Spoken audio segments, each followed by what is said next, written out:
Cheers! I recently came across this book called The Home Doctor, The Only Book You Need. And I have to say that I was really impressed. With its user-friendly interface and easy-to-understand advice, this book has become a go-to resource for me when it comes to home improvement and decorating. What makes this book truly special is that it covers a wide range of topics.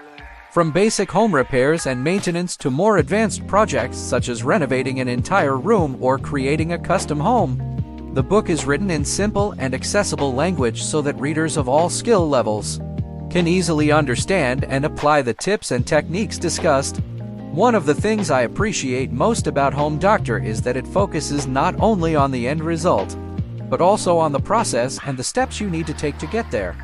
This approach helps me stay organized and focused, and it also saves me time and money in the long run. Another great aspect of this book is the comprehensive list of supplies and tools needed for each project. This way, I can easily prepare for any project before I start and make sure I have everything I require close at hand. In conclusion, The Home Doctor, The Only Book You Need. She has been a game changer for me when it comes to home improvement and decorating. Its practical advice, user-friendly format, and comprehensive approach make it an invaluable resource that I can't imagine living without. If you want to spice up your living space, I highly recommend giving this book a try.